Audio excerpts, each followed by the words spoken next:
High, তোমাদের এই পিসটার কথা মনে আছে? আমি কিছুদিন আগেই এটা বানিয়ে ভিডিও পোস্ট করেছিলাম। তো আমার ভিডিও দেখে আমারই একজন সাবস্ক্রাইবারের খুব পছন্দ হয়েছে, সে বলেছে তাকেও একটা বানিয়ে দিতে হবে। যাই হোক, তো বানাতে বসে পড়েছি আর সেম এরকমই একটা বানিয়ে নিয়েছি। এর প্রসেসিংটা যেহেতু আগের ভিডিওতে দেখানো আছে তাই আর দেখালাম না।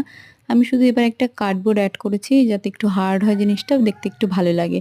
তারপর এখানে কিন্তু লেখা ডিজাইন পুরোটাই কাস্টমাইজ, মানে ও যেমন যেমন বলেছিল আমি কিন্তু একদম সেম সেরকমই বানানোর চেষ্টা করেছি। আমাকে বলেছিল কেস পেন দিয়ে সাইড একটু ডিজাইন করে দিতে, তো এটাতে দেখো আমি এরকম একটু হার্ট শেপ ডিজাইন করে দিয়েছি। আর পুরোটা ডিজাইন করা হয়ে গেলে আমি একটা কালো পেন দিয়ে একটু বর্ডার করে নিয়েছি যাতে একটু দেখতে আরো বেশি ভালো লাগে।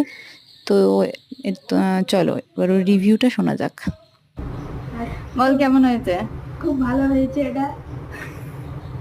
আর কিছু লিখতে হবে ওর মধ্যে? না ঠিক আছে, পারফেক্ট। তোমাদেরও ভিডিওটা ভালো লাগলে লাইক কমেন্ট শেয়ার করে দিও। টাটা।